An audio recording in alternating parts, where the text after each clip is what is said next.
और कुछ वजूद पर करे नजर, कहाँ से कौन है हम हर हुदूद पर करे नजर। वक्त के साथ साथ कैसे लड़ी वक्त ने है जंग, आइए जानते हैं शहर दिल्ली के बदलते रंग। कैसे तामीर हुए महल, कैसे खिश्त हुए संग, आइए जानते हैं शहर दिल्ली के बदलते रंग।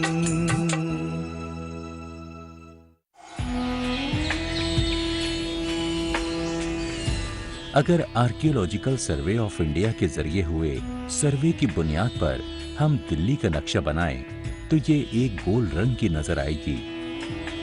अब तक जो खुदाइयां हुई हैं, उनसे ये बात पूरी तरह से साबित है कि दिल्ली में करीब मौखर हड़प्पा अहद में आबादी शुरू हो गई थी, यानी कब्ल मसीह के दूसरे हजारे में, और ये आबादी चौथी 5वीं सदी के गुप्ता अहद तक रही।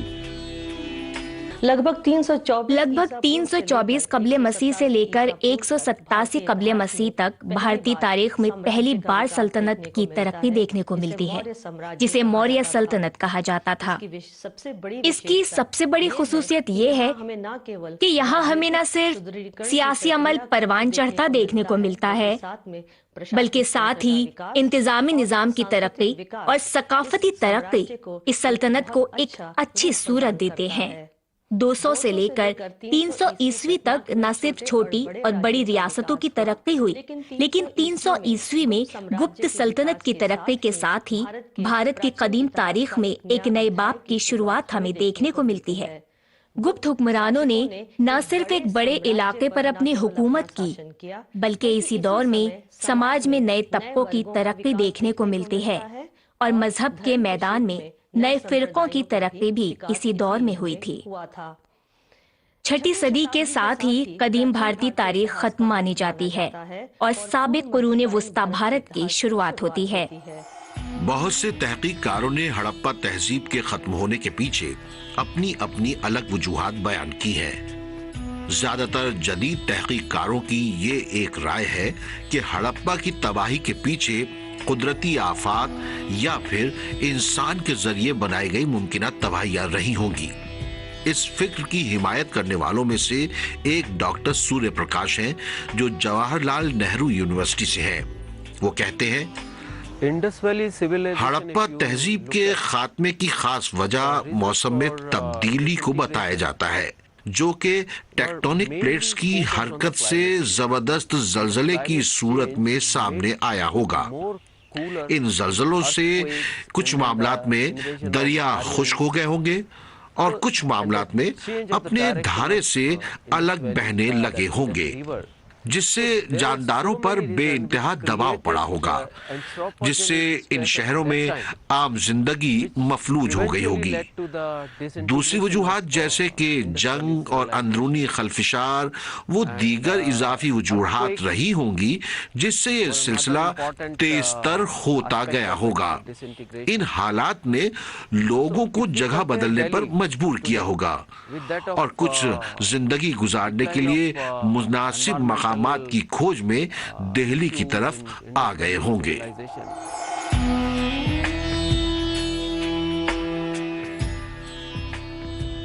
आसार कदीमा की खुदाई दरअसल वो हतमी जरिया है जिसके जरिए हड़प्पा तहजीब के दिल्ली तक वसी होने के शवाहिद फराहम हुए हैं। Because of growing and expansion in Delhi, 1960 की दहाई में दिल्ली के अंदर बड़े पैमाने पर तोसी हुई, जिसकी वजह से बहुत से वो मकामात खत्म हो गए जिनमें खुदाई हुई थी। बहुत से मकामात तो पूरी तरह खत्म हो गए। आर्कियोलॉजिकल सर्वे ऑफ इंडिया के एक सुपरिटेंडेंट ने बताया कि 1991 में दिल्ली के अंदर दोबारा खुदाई शुरू कराने का फैसला लिया गया और उसके दौरान हमको बहुत सी साइट मिली और उसके बड़े हौसला अफजा नताइज बरामद हुए। ये नताइज इंडियन आर्कियोलॉजिकल सोसाइटी के जर्नल पुरातत्व में 1992 में शाया हुए। इस दौरान मुझे बाद ऐसे नए मकामात मिले जिनकी तारीख 1000 कब्ल मसीह या इससे भी पहले की है। हतमी तारीख बताना इसलिए मुमकिन नहीं है कि इनका साइंटिफिक डाटा मौजूद नहीं है। We could explore some new sites which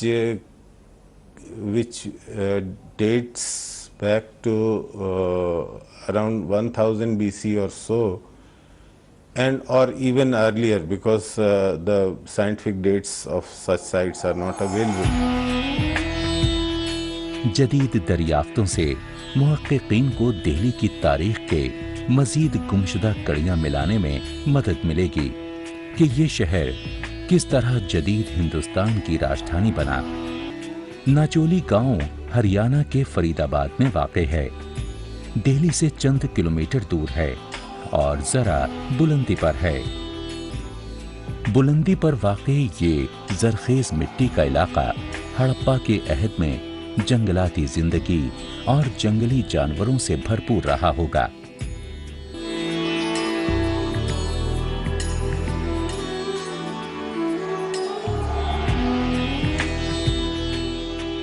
काफी जद्दोजहद के बाद वो हमको एक टीले पर ले गए जो गांव के अंदरून में था। इसमें टूटे बर्तनों के टुकड़े थे। इनमें से कुछ का मौखर हड़प्पा से था और कुछ इस्लामी अहद से ताल्लुक रखते थे। इससे ये अंदाजा होता है कि यह इलाका लंबे अरसे से आबाद रहा है। मकामी लोगों का कहना है कि पुराने जमाने के लिहाज से ये मकाम बहुत महफूज है। इस मकाम पर इस टीले की दरियाफ्त हमारे लिए एक इत्तेफाक थी। सिर्फ 15 किलोमीटर आगे एक दूसरा गांव है जिसका नाम है मंझावली। यहाँ भी ज्यादातर लोगों को खुदाई के बारे में कुछ पता नहीं है। इस सर्वे में हमारे साथ डॉक्टर अर्चना ओझा भी शरीक थी, जो दिल्ली यूनिवर्सिटी में तारीख की उस्ताद हैं। उन्होंने वहां हड़प्पा अहद के बाज बर्तनों के टुकड़े दरियाफ्त किए जो इस मुकाम का ताल्लुक हड़प्पा से वाबस्ता करते हैं। अगरचे यहाँ की आबादी नाचोली से कम है, लेकिन आबादी के बुनियादी खसाइस एक जैसे हैं। जब हम इन गांवों से निकलकर दिल्ली की तरफ रुख कर रहे थे तो कहीं मन में ये एहसास अवश्य था कि विकास की तेज़ गति समय के साथ इन ऐतिहासिक सबूतों को हमेशा के लिए मिटा देगी। यह अब केवल कुछ शोध पत्रों और फोटो का हिस्सा बनकर रह जाएंगे। हम पुराना किला की जब बात करते हैं तो पुराना किला का प्राचीन नाम इंद्रप्रस्थ के नाम से जाना जाता था। पहली खुदाई यहाँ पर 54-55 में प्रोफेसर लाल ने की थी, जिसमें उनको गुप्त काल और कुषाण काल मिले थे और पेंटेड ग्रेवियर के कुछ स्टेट्स मिले थे जिसको उन्होंने महाभारत काल से जोड़ा था और इसको इंद्रप्रस्थ का कहा था कि यहाँ पर इंद्रप्रस्थ हो सकता है। We explored sites like झटीकड़ा, Bankner. हमने झाटीखेड़ा, बैंकनर और खरखड़ी नाहर के मकाम पर खुदाई की जो दिल्ली में नजफगढ़ के इलाके में है और शुमाल मगरिब में वाक़ है। हमने लोनी और भोरगढ़ की साइड भी तलाश की। लोनी और मंडोली के मकामात पर दिल्ली के रियासती डिपार्टमेंट की तरफ से खुदाई की गई।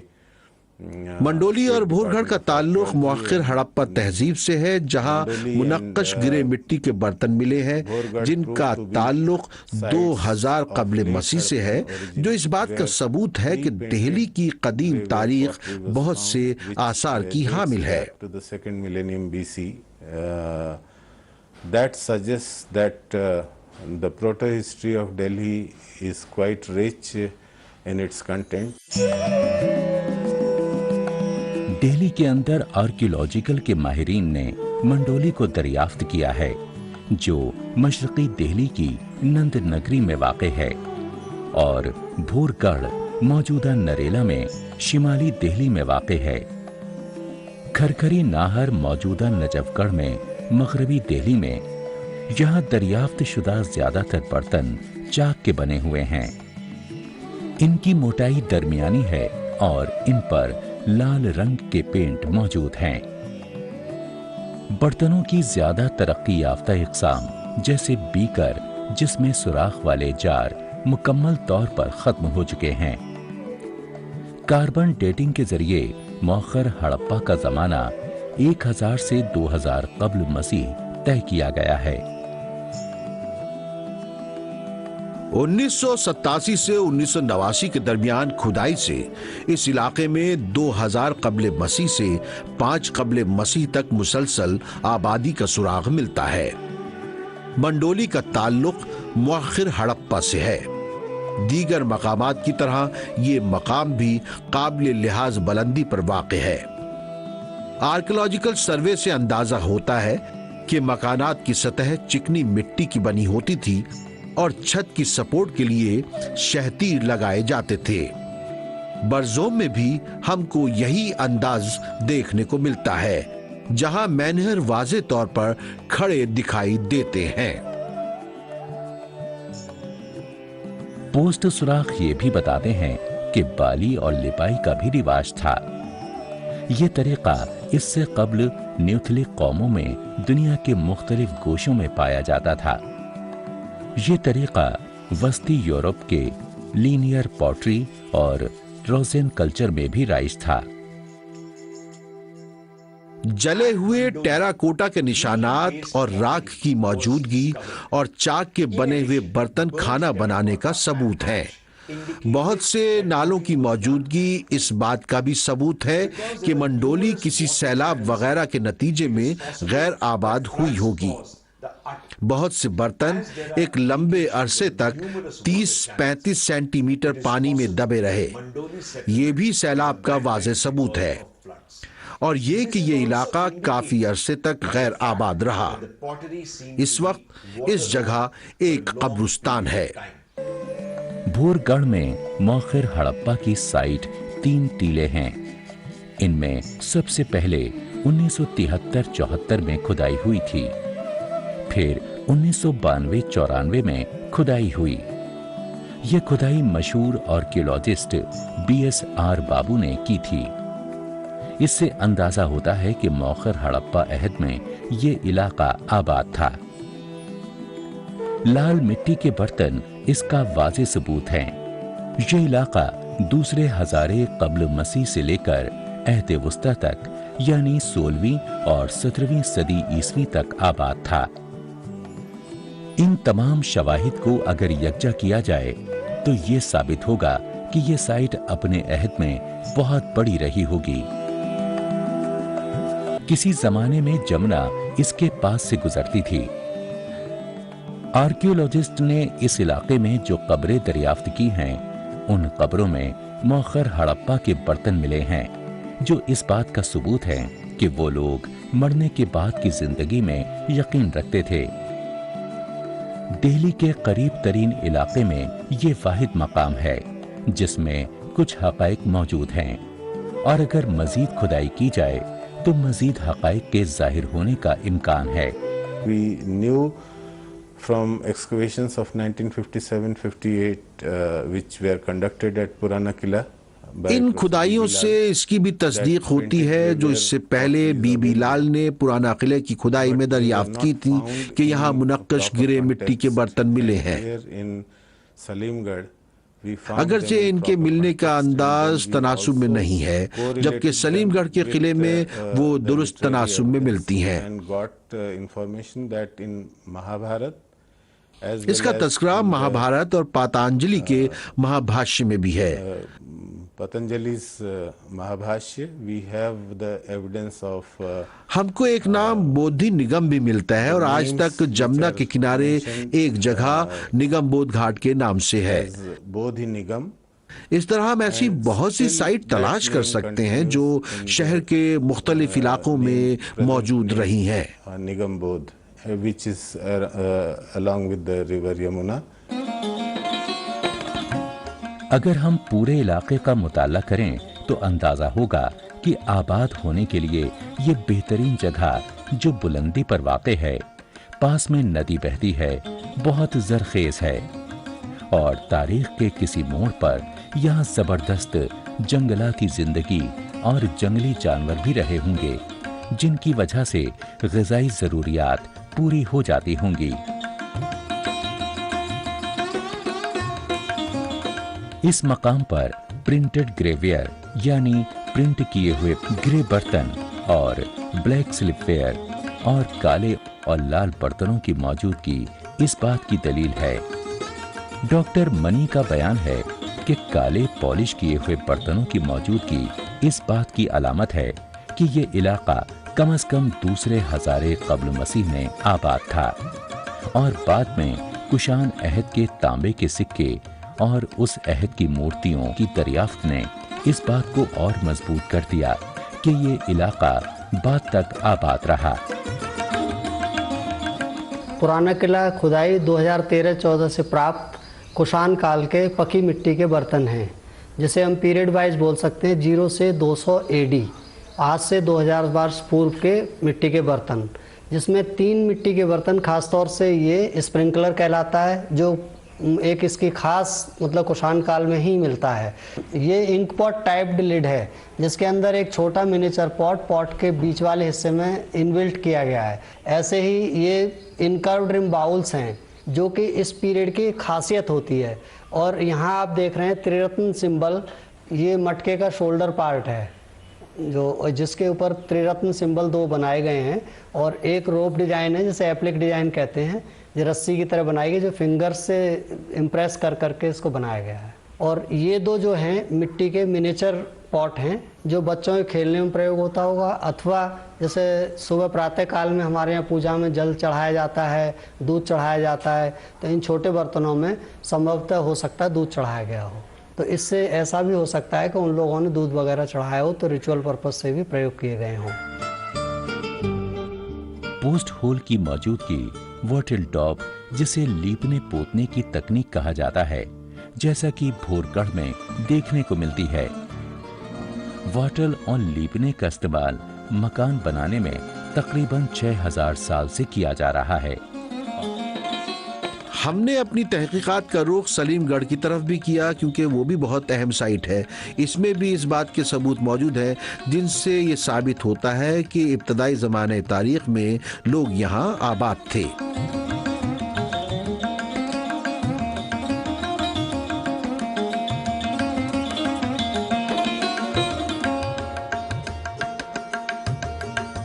Archaeologists were particularly excited पुराना किला की खुदाई के वक्त आर्कियोलॉजी के माहिरीन बड़े पुरजोश थे।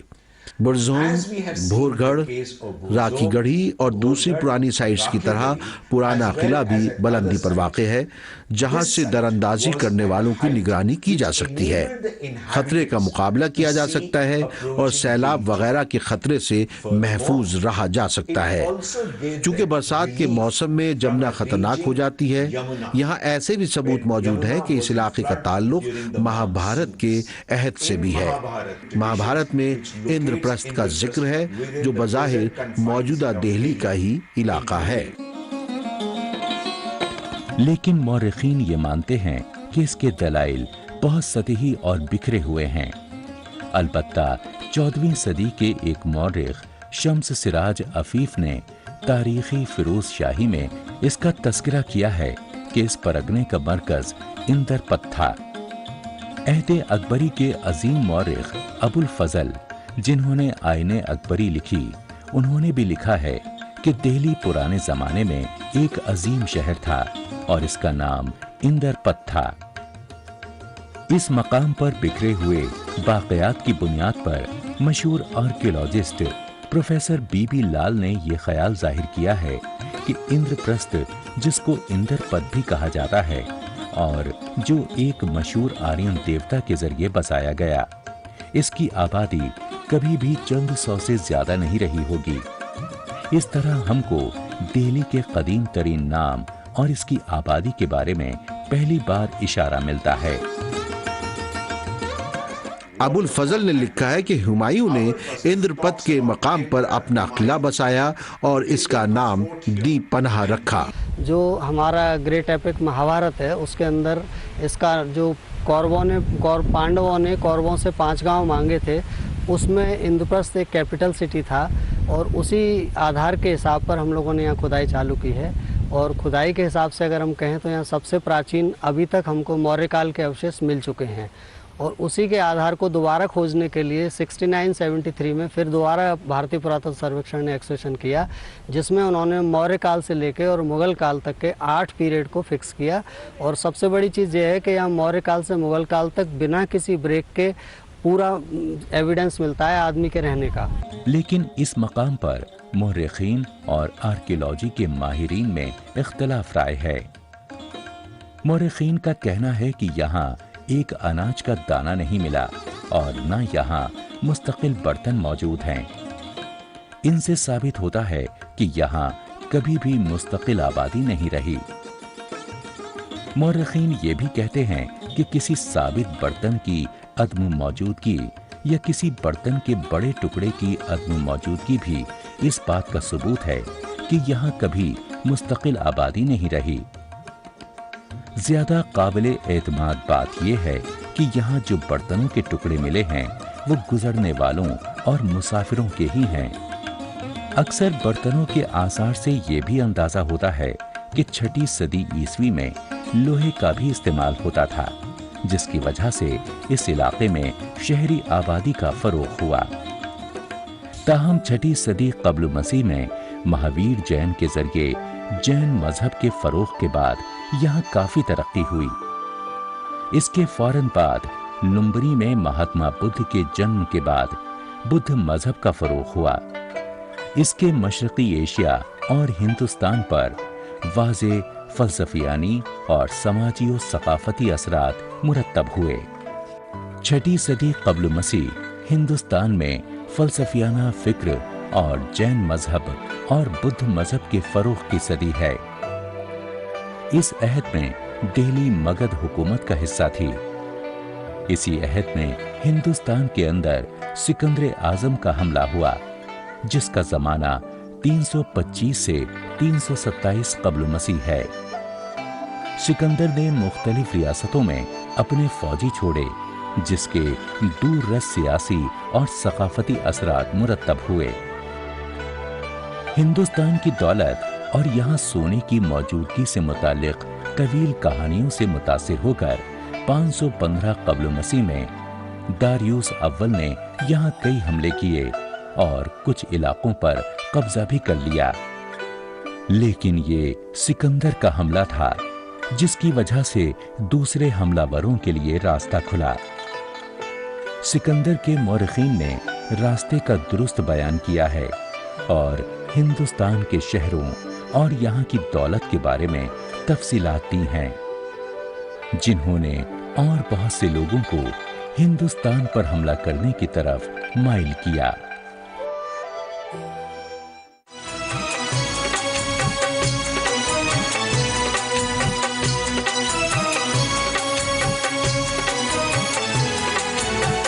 कैसे तामीर हुए महल, कैसे खिश्त हुए संग, आइए जानते हैं शहर दिल्ली के बदलते रंग। कैसे तामीर हुए महल, कैसे खिश्त हुए संग, आइए जानते हैं शहर दिल्ली के बदलते रंग।